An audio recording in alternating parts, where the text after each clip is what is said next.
संगीत उद्योग के मंझे हुए मैग्नेट डिडी इस विचार से चौंकित हैं कि उन्हें एक जेल की कोठरी में अकेले समय बिताना पड़ सकता है। उनकी जमानत की याचिका को 2 बार खारिज किया जा चुका है और अब वह आत्महत्या के खतरे के कारण निगरानी में है। स्थिति की गंभीरता से वह अभिभूत प्रतीत हो रहे हैं। हालांकि वह अकेले नहीं हैं जो चिंतित हैं। उनकी कुछ पूर्व गर्लफ्रेंड्स जो उनके कानूनी मामलों में शामिल हैं, इस संभावना से जूझ रही हैं कि उन्हें भी जेल जाना पड़ सकता है। जनता में यह जानने की उत्सुकता बढ़ रही है कि जेनिफर लोपेज और युंग मियामी इस विवाद में क्यों शामिल हो सकती हैं। कुछ अफवाहें यह भी कह रही हैं कि उनका डिडी से संबंध उन्हें गंभीर परिणामों का सामना करवा सकता है। डिडी ने $50 मिलियन की जमानत प्रस्ताव को भी अस्वीकार कर दिया है, यह दिखाते हुए कि वह किसी भी कीमत पर जेल में एक भी रात बिताने से बचना चाहते हैं। गिरफ्तारी के बाद उनके कानूनी दल ने एक बड़ी जमानत पेश की ताकि उन्हें रिहा किया जा सके। इस जमानत प्रस्ताव में $50 मिलियन की गारंटी शामिल थी, जो डिडी, उनकी मां और अन्य पारिवारिक सदस्य द्वारा सह हस्ताक्षरित की गई थी। इसमें घर पर हिरासत, पासपोर्ट जमा करना, साप्ताहिक ड्रग टेस्ट, पर्यवेक्षण सेवाओं के लिए विजिटर रजिस्टर और रात भर की निगरानी भी शामिल थी। लेकिन यह सब नहीं था। प्रस्ताव में उनकी मियामी स्थित $48 मिलियन की हवेली, उनका प्राइवेट जेट और यहां तक कि उनके बच्चों के पासपोर्ट भी शामिल थे। केवल उनकी मां, बेटियां और बेटियों की मां के अलावा बाकी सभी विजिट्स पर कड़ी पाबंदी लगाई गई थी। हालांकि अधिकारियों को यह डर था कि डिडी न्याय की प्रक्रिया को प्रभावित कर सकते हैं या गवाहों को दबाव डाल सकते हैं। अभियोजकों ने न्यायाधीश के सामने कुछ पुराने संदेश पेश किए, जिनका कहना था कि ये संदेश डिडी द्वारा अपनी पीड़िताओं को धमकाने के प्रमाण हैं। इनमें से एक संदेश 2016 का था, जो एक होटल में घटित एक घटना के बाद का था, जिसमें डिडी को अपनी पूर्व गर्लफ्रेंड कैसी वेंचुरा पर हमला करते हुए दिखाया गया था। वह संदेश इस प्रकार था: अब पुलिस को कॉल करो, मेरे पास 6 बच्चे हैं, उन्हें कॉल करो, मैं घेर लिया गया हूं और तुम मुझे अकेला छोड़ दोगी। यह घटना 2016 में एक झगड़े के बाद हुई थी और कहा जाता है कि डिडी ने होटल को $50,000 का भुगतान किया था ताकि वे उस सुरक्षा वीडियो को नष्ट कर दें, जिसमें डिडी को कैसी पर कांच की बोतलें फेंकते हुए दिखाया गया था, जबकि वह भागने की कोशिश कर रही थी क्योंकि डिडी ने उसे रोका था। यह होटल को सबूतों को नष्ट करने के लिए मनाने का प्रयास उसके विशाल प्रभाव और नियंत्रण को दिखाता है। इसलिए अदालत के पास कोई विकल्प नहीं था और उसने उनकी जमानत को अस्वीकृत कर दिया। अब बैड बॉय रिकॉर्ड्स के कार्यकारी डिडी को अभियोग शुरू होने तक जेल में रहना होगा और रिपोर्टों के अनुसार उनकी सजा के दौरान उनका भविष्य अंधकारमय दिखाई दे रहा है। डिडी के वकीलों ने न्यू जर्सी के एसेक्स काउंटी में स्थित एक अन्य जेल में उनके स्थानांतरण की मांग की है, यह कहते हुए कि वर्तमान में वह जहां हैं, यानी ब्रुकलिन के मेट्रोपॉलिटन डिटेंशन सेंटर (MDC) में उनकी सुरक्षा को लेकर चिंता है। उनकी प्रसिद्धि और महिलाओं के खिलाफ हिंसा के आरोप उन्हें कारागारी संस्कृति में एक प्रमुख लक्ष्य बना देते हैं, जहां डिडी जैसी शख्सियत पर हमला करना एक प्रकार की प्रतिष्ठा का प्रतीक माना जा सकता है। इससे डिडी की ऑलरेडी खतरनाक स्थिति और भी जटिल हो जाती है। लगातार हिंसा का खतरा और हर समय सतर्क रहने की आवश्यकता उनके लिए नई और डरावनी वास्तविकता बन गई है। रिपोर्टों के अनुसार उन्हें उनकी उच्च प्रोफाइल स्थिति के कारण आत्महत्या के खतरे के लिए निगरानी में रखा गया है। हालांकि कुछ दावे हैं कि यह निगरानी MDC की कड़ी परिस्थितियों के कारण है, जहां डिडी वर्तमान में बंद है। यह डिटेंशन सेंटर अपनी खराब स्थितियों और उच्च प्रोफाइल कैदियों के साथ किए गए व्यवहार के लिए कुख्यात है। डिडी के कानूनी दल ने ब्रुकलिन की इस जेल को भयानक और प्री ट्रायल डिटेंशन के लिए अनुचित बताया है। इस जेल को पृथ्वी पर नर्क के रूप में जाना जाता है, क्योंकि यह कैदियों को भयानक परिस्थितियां और मानसिक आघात देता है। इस जेल ने वर्षों में कुख्याति प्राप्त की है। जब डिडी यहां पहुंचे तो उन्हें उनके उच्च प्रोफाइल स्टेटस के कारण विशेष सुरक्षा इकाई SHU में तुरंत स्थानांतरित कर दिया गया। SHU वह सेक्शन है जिसे उच्चतम सुरक्षा और अलगाव की आवश्यकता वाले कैदियों के लिए डिजाइन किया गया है। डिडी की कोठरी, जो कि उन आलीशान हवेलियों से बिल्कुल अलग है जिन्हें वह कभी अपना घर मानते थे, केवल 2 मीटर गुणा 2 मीटर मापी जाती है। इसमें धातु की 2 बंकर बेड, एक सिंगल गद्दा और तकिया, एक कंबल, एक यूनिफॉर्म, सीमित कमर्शियल सामान, एक छोटा बाथरूम और स्टील का सिंक, साथ ही एक छोटी डेस्क है। उनके बंदी गृह की एक सबसे चौंकाने वाली बात यह है कि बाथरूम को केवल दिन में 3 बार फ्लश किया जाता है, ताकि कोठरियों या पूरी जेल में बाढ़ को रोका जा सके। डिडी को सप्ताह में 3 बार 1 घंटे के लिए अपनी कोठरी से बाहर जाने की अनुमति है। इस छोटे से अवकाश के दौरान वह एक छोटे से बंद आंगन में अपनी टांगें तान सकते हैं और बाहरी दुनिया को देख सकते हैं, लेकिन यह न्यूनतम स्वतंत्रता भी कड़ी निगरानी और नियंत्रण के तहत होती है। इस जेल की स्थितियां अत्यंत कठोर मानी जाती हैं। 2019 में एक ब्लैकआउट के कारण कैदियों को सबसे सर्द सर्दियों में से एक के दौरान गर्मी के बिना रहना पड़ा, जिससे कोठरियों में तापमान बर्फीली स्थिति तक गिर गया। कैदियों को गर्म रहने के लिए कंबलों की परतों में लिपटने के लिए मजबूर किया गया। संकट उस समय चरम पर पहुंच गया जब प्रदर्शनकारी जेल के बाहर जमा हो गए, जबकि कैदी दीवारों पर थपथपा रहे थे और सहायता के लिए टॉर्च का उपयोग कर रहे थे। ब्लैकआउट एक एकल घटना नहीं थी।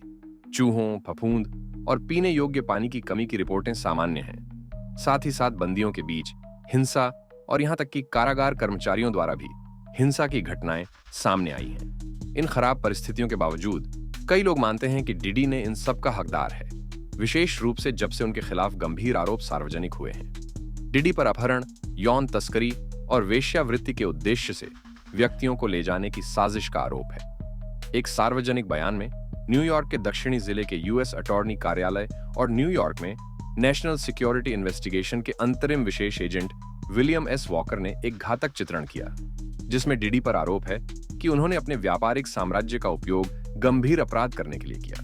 यह नवीनतम आरोप डिडी पर एक आपराधिक संगठन चलाने का आरोप लगाता है, जो यौन तस्करी, जबरन श्रम, अपहरण, आगजनी, भ्रष्टाचार और न्यायिक प्रक्रिया में रुकावट डालने से जुड़ा हुआ था।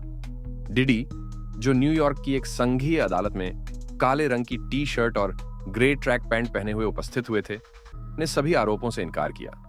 हालांकि आरोप पत्र के विवरण चौंकाने वाले हैं।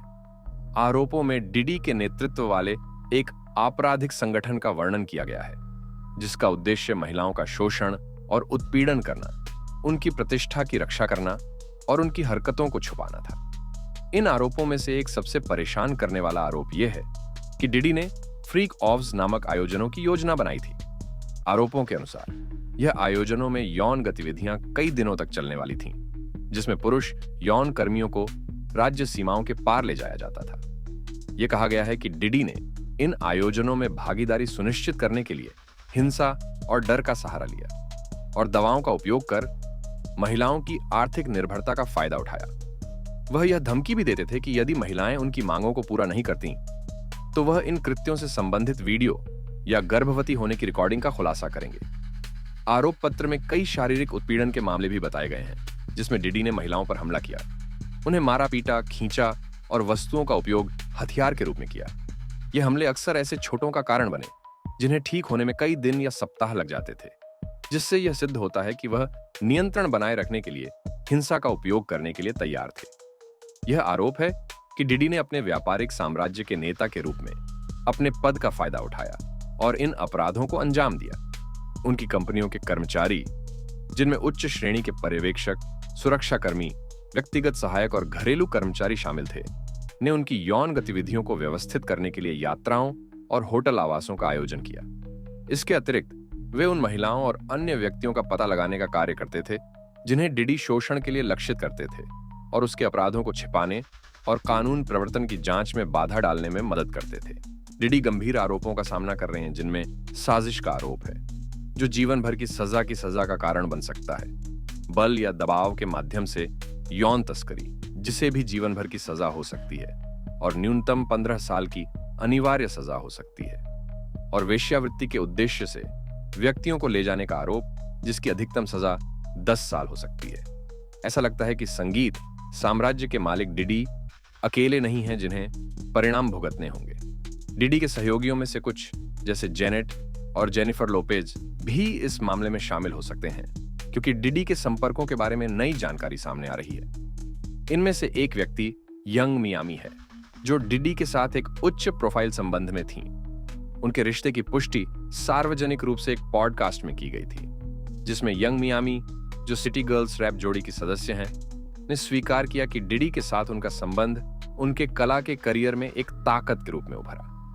हालांकि 2023 की शुरुआत में उन्होंने यह घोषणा की कि वह अब सिंगल हैं और कहा, मैं किसी ऐसी चीज के बारे में नहीं बात कर सकती जो मेरी व्यक्तिगत अनुभव नहीं रही। मैं इन आरोपों पर टिप्पणी नहीं कर सकती क्योंकि मैं वहां नहीं थी। मुझे उस व्यक्ति के बारे में कुछ नहीं पता। डिडी के साथ मेरा अनुभव ऐसा नहीं था। जब पूरी दुनिया उसे सेलिब्रेट कर रही थी और उसे फूल दे रही थी तो मुझे ऐसा लगता था जैसे सब लोग मुझे इसके लिए दोषी ठहरा रहे थे। मैं उसकी सबसे बड़ी समर्थक थी, उसे उत्साहित कर रही थी, जबकि मैं दुनिया के साथ जश्न मना रही थी। तो फिर मुझे क्यों दोषी ठहराया जाए? यह अनुमान लगाया गया कि यंग मियामी डिडी के कथित अपराधों में भागीदार हो सकती हैं। यह आरोप 28 मार्च 2024 को सामने आया, जब लिल रॉड ने डिडी के खिलाफ एक बड़ा मुकदमा दायर किया, जिसमें उसने मानसिक क्षति और अन्य दावों के लिए लाखों डॉलर की मांग की। इस मुकदमे में गंभीर आरोप लगाए गए हैं, जिसमें कहा गया है कि यंग मियामी ने डिडी के लिए एक खतरनाक सिंथेटिक ड्रग पिंक कोकीन का परिवहन किया। यह घटना 2023 की शुरुआत में हुई थी, जब डिडी ने वर्जीनिया में वाटर म्यूजिक फेस्टिवल में भाग लिया था और वह पिंक कोकीन, जिसे टुसी भी कहा जाता है, को इवेंट में लाना चाहता था। हालांकि डिडी के सामान्य आपूर्तिकर्ता ब्रैंडन ने ड्रग्स लाने में गलती की, जिससे एक अप्रत्याशित स्थिति उत्पन्न हो गई। डिडी के स्टाफ की प्रमुख क्रिस्टिना ने यंग मियामी के एक सहयोगी से संपर्क किया और उसे फ्लोरिडा के मियामी से वर्जीनिया तक एक निजी जेट पर ड्रग्स ले जाने के लिए कहा। मुकदमे में कहा गया है कि सहयोगी ने इस अनुरोध को पूरा किया और पिंक कोकीन को जेट में लाया। यह सिंथेटिक ड्रग एक चमकीला गुलाबी पाउडर सस्ते पदार्थों जैसे एमडीएमए और कैफीन से तैयार की जाती है। लिल रॉड ने यह भी खुलासा किया कि उन्होंने फेस्टिवल के दौरान डिडी को अपने ग्रीन रूम में पिंक कोकीन सूंघते हुए देखा। हालांकि यह इस मुकदमे में उल्लेखित एकमात्र घटना नहीं थी। लिल रॉड ने अपनी चचेरी बहन पर भी यौन उत्पीड़न का आरोप लगाया है, यह दावा करते हुए कि एक बार उसने डिडी के सामने उसके साथ शारीरिक संबंध बनाने की कोशिश की, जिससे उसे अत्यधिक असहज और असहाय महसूस हुआ। इसके अतिरिक्त जेनिफर लोपेज का नाम एक अन्य चौंकाने वाले आरोप में आता है, जो 1999 में एक नाइट क्लब में हुई गोलीबारी से संबंधित है, जिसमें डिडी और उनकी तत्कालीन प्रेमिका शामिल थीं। हालांकि डिडी को उस घटना से संबंधित कुछ भी दोषी नहीं ठहराया गया। नया मुकदमा एक अलग कहानी पेश करता है। यह खुलासा हुआ है कि शाइन, डिडी का एक युवा रैपर और संरक्षित, को अन्यायपूर्ण तरीके से दोषी ठहराया गया था और डिडी ने उसकी गतिविधियों को छिपाने के लिए उसकी मदद की। लिल रॉड की दूसरी शिकायत में गोलीबारी की घटना और यह कैसे डिडी ने इसे बच निकला, इसका विवरण दिया गया है। लिल रॉड के अनुसार शाइन ही न्यूयॉर्क सिटी के एक नाइट क्लब में हुई गोलीबारी का जिम्मेदार था। उन्होंने बताया कि जेनिफर लोपेज, जो उस समय डिडी की प्रेमिका थीं, ने क्लब में बंदूक लाई थी और एक बहस के दौरान इसे डिडी को सौंप दिया था। 27 दिसंबर 1999 को डिडी और जेनिफर लोपेज शाइन के एल्बम की रिलीज का जश्न मनाने के लिए न्यूयॉर्क के मिडटाउन स्थित एक क्लब में थे। इस कार्यक्रम के दौरान एलन नामक एक व्यक्ति से बहस के बाद विवाद बढ़ गया। अचानक एलन के एक साथी ने डिडी की ओर एक बड़ी रकम पैसे फेंकी, जिसके बाद गोलीबारी हुई, जिसमें 2 पुरुष और एक महिला घायल हो गए। महिला को चेहरे पर चोट लगी। डिडी और उनके साथियों को तब हिरासत में लिया गया जब पुलिस ने क्लब से भागते समय उनके वाहन में एक हथियार पाया। वाहन को लाल बत्ती पार करने के कारण रोका गया था और उस हथियार को जॉर्जिया में चोरी की रिपोर्ट किया गया था। चारों लोगों के पास उस बंदूक के लिए कोई वैध परमिट नहीं था, जिससे युगल के खिलाफ चोरी की संपत्ति रखने का आरोप लगा। डिडी और उनकी प्रेमिका को पुलिस ने पूछताछ के लिए बुलाया, क्योंकि कुछ गवाहों ने दावा किया था कि डिडी ने क्लब में विवाद के दौरान गोली चलाई थी। शाइन को भी हिरासत में लिया गया और अवैध हथियार रखने के आरोप में गिरफ्तार किया गया। हालांकि 2001 में मैनहट्टन की एक जूरी ने डिडी को सभी आरोपों से बरी कर दिया, जिनमें अवैध हथियार रखने के 4 आरोप और भ्रष्टाचार का 1 आरोप शामिल था। यहां कहानी एक दिलचस्प मोड़ लेती है। शाइन को इसके बजाय उसके खिलाफ 8 आरोपों में से 5 आरोपों में दोषी पाया गया। शाइन ने यह भी दावा किया कि डिडी ने उसे घटना का दोषी ठहराने का आदेश दिया था। शाइन के अनुसार डिडी की कानूनी टीम ने एक गवाह को उसके खिलाफ गवाही देने के लिए मजबूर किया, जिससे उस रात की घटनाओं को लेकर सवाल उठे। शाइन जिस गवाह का जिक्र कर रहे हैं वह क्लब के सुरक्षा गार्ड चरिज्मा थे, जो गोलीबारी के समय वहां मौजूद थे। चरिज्मा ने गवाही दी कि संगीत साम्राज्य के मालिक के पास क्लब में कोई हथियार नहीं था। हालांकि उनके बाद के बयानों ने शाइन की किस्मत का फैसला किया। उन्होंने कहा कि शाइन ही पहला व्यक्ति था जिसने छत पर गोली चलाई थी, जिससे हड़कंप मच गया। शाइन हमेशा यह दावा करते रहे कि उन्होंने गोली नहीं चलाई। इसके बावजूद उनके खिलाफ ढेर सारी साक्ष्य मौजूद थीं और उनका कहना था कि उन्हें किसी भी ऐसे तथ्य को उजागर करने का दबाव नहीं था जो उन्हें नुकसान पहुंचा सकता था। शाइन ने खुद को निर्दोष साबित करने के लिए बहुत कोशिश की और हमेशा यह दावा किया कि उसे फंसाया गया था। उन्होंने सार्वजनिक रूप से यह कहा कि उस रात क्लब में हुई गोलीबारी में उनका कोई हाथ नहीं था, न ही जेनिफर लोपेज का। दशकों बाद भी शाइन ये मानते हैं कि डिडी ने उन्हें मुसीबत में फंसाया, जिसने उनकी सजा में मदद की। शाइन ने कहा, मैंने उसकी रक्षा की और उसने मुझे पीछे छोड़ दिया, गवाहों को मेरे खिलाफ गवाही देने के लिए बुलाया, जिससे मुझे सीधे जेल जाना पड़ा। अजीब बात यह है कि वह महिला जो चेहरे पर गोली लगने से घायल हुई थी, वर्षों तक यह दुनिया को बताने की कोशिश करती रही कि संगीत साम्राज्य के मालिक ने ही उसे गोली मारी थी। उसने दावा किया कि घटना के तुरंत बाद उसने साफ तौर पर कहा था कि वही था जिसने ट्रिगर दबाया था। गवाहों को स्पष्ट रूप से देखा था। मेरा मतलब है, उसने मुझे चेहरे में गोली मारी, उसने कहा। अफवाहें हैं कि यह मामला फिर से जांचा जा सकता है, लेकिन सामने आने का डर कई लोगों को चुप्पी साधने पर मजबूर कर चुका है। जबकि कुछ हस्तियां इस उथल पुथल के दौर में डीडी से जुड़ने से डरती हैं, कुछ अन्य ने उसका बचाव करने की कोशिश की है। डीडी के बचाव में सामने आने वाली एक हस्ती एरिका बाडू है, जिन्होंने जब बद बॉय रिकॉर्ड्स के संस्थापक को गिरफ्तार किया गया तो वह एक चर्चित विषय बन गई और इंटरनेट उपयोगकर्ताओं ने यह अटकलें लगाईं कि क्या वह भी गिरफ्तार हो सकती हैं। बाडू ने पहले ही इस बारे में अपनी राय जाहिर की थी, यह कहते हुए, मैं इन सभी चीजों पर विश्वास नहीं करती, जैसे यौन तस्करी के बारे में। मैं इनमें से किसी पर विश्वास नहीं करती। तुम मुझे कुछ भी कह सकते हो, मौसम के बारे में, आकाश के बारे में, कुछ भी, लेकिन मैं विश्वास नहीं करूंगी क्योंकि मैं यहां हूं और मुझे पता है कि उन्होंने क्या किया। बाडू डीडी का बचाव कर सकती हैं क्योंकि दोनों ने महिलाओं के खिलाफ समान आरोपों का सामना किया है, जिनमें यौन तस्करी और वेश्यावृत्ति शामिल है। बाडू के कथित शिकार करने के व्यवहार के बारे में चर्चा 90 के दशक के शुरुआती वर्षों से शुरू होती है, जब उनका करियर आसमान छूने लगा था और संगीत उद्योग में उनकी प्रभावशाली स्थिति मजबूत हुई थी। हालांकि पर्दे के पीछे कुछ परेशान करने वाले आरोप उभरने लगे थे। 1994 ने आर केली के जीवन में एक महत्वपूर्ण और विवादास्पद पल चिह्नित किया, जब उन्होंने 20 साल की उम्र में किशोरी गायिका एलिया से गुपचुप शादी कर ली थी, जो उस समय केवल 15 साल की थी, और यह विवाह शिकागो में एक निजी समारोह में हुआ था। इस विवाह को तब तक छुपाकर रखा गया जब तक यह नहीं पता चला कि एलिया ने विवाह प्रमाण पत्र पर अपनी उम्र के बारे में झूठ बोला था। उसने खुद को 18 साल का बताया था, जिससे विवाह को फरवरी 1995 में रद्द कर दिया गया। केली पर लगे आरोपों और कानूनी मामलों की शुरुआत साबित हुआ। 1996 में टिफनी हॉकिंस ने उन्हें मुकदमा दायर किया, ये आरोप लगाते हुए कि उनका संबंध तब शुरू हुआ था जब वह 15 साल की थी और वह 24 साल के थे। ट्रेसी सैम्पसन, एक पूर्व एपिक रिकॉर्ड्स इंटर्न, ने भी आरोप लगाया था कि आर केली ने उसे नाबालिग होते हुए अवैध संबंध बनाने के लिए मजबूर किया था। मई 2002 में आर केली पर शिकागो की एक महिला पैट्रिस जोन्स ने मुकदमा दायर किया, जिसमें उसने दावा किया कि वह नाबालिग होते हुए गर्भवती हो गई थी और उसे गर्भपात करने के लिए मजबूर किया गया था। इसके बाद और भी आरोप सामने आए, जिनमें यह कहा गया कि गायक ने महिलाओं के साथ उनकी अनुमति के बिना यौन संबंध बनाए थे।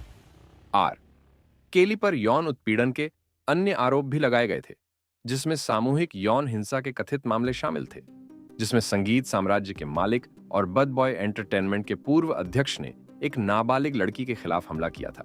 मीडिया द्वारा प्राप्त कानूनी दस्तावेजों के अनुसार वादी, जिसे जेन डो के रूप में पहचाना गया है, ने कहा कि यह घटना 2003 में हुई थी और कंपनी के अध्यक्ष ने उसे आर के एली के स्वामित्व वाले एक रिकॉर्डिंग स्टूडियो की ओर जाने वाले निजी जेट में चढ़ने के लिए मनाया था। मुकदमे में ऐसी तस्वीरें शामिल हैं जो कथित रूप से उस रात स्टूडियो में ली गई थीं, जिनमें से एक में लड़की को आर के केली की गोदी में बैठे हुए दिखाया गया है। बाद में यह कहा जाता है कि उसे नशीला पदार्थ दिया गया और सामूहिक यौन हिंसा का शिकार बनाया गया। आर केली का बचाव करने वाली एक और प्रसिद्ध शख्सियत, जिनकी विवादास्पद पृष्ठभूमि है, रेडियो होस्ट चार्ल माग्नेथा गॉड है, जिन्होंने यह सुझाव दिया कि गायक के खिलाफ आरोप एक साजिश का हिस्सा है और इस पर सवाल उठाया कि इंटरनेट इन प्रकार की कथाओं को कैसे बढ़ावा देता है। उन्होंने ये पूछा कि क्या लोग YouTube पर वीडियो देखकर इन साजिशों पर विश्वास कर रहे हैं। अब जब आर केली के राज सामने आ चुके हैं, लोग चार्ल्स माग्ने के अतीत को भी जानने लगे हैं, जिनके खिलाफ 2001 में एक लड़की को नशीला पदार्थ देने और यौन उत्पीड़न करने के आरोप है। जेसिका रीड नाम की एक महिला ने चार्ल्स माग्ने पर आरोप लगाया था कि उन्होंने उसे नशीला पदार्थ दिया जब वह केवल 15 साल की थी, एक पार्टी के दौरान जो उन्होंने short stay naval recreation centre Charleston, south Carolina में आयोजित की थी।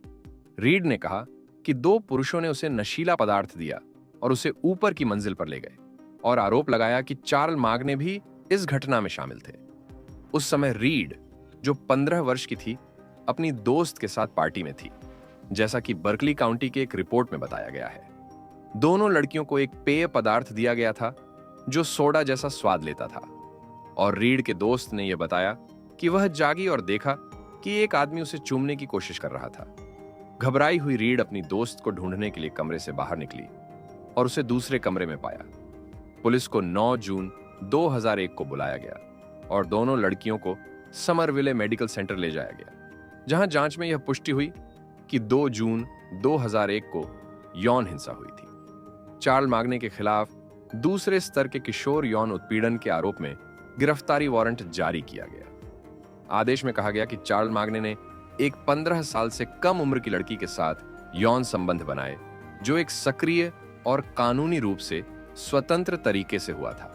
हालांकि आरोपों की गंभीरता के बावजूद इस मामले में कई बाधाएं आईं। रिपोर्टों के अनुसार अभियोजकों के साथ सहयोग में समस्याएं आईं, जिससे आरोपों की सजा में कठिनाई आई।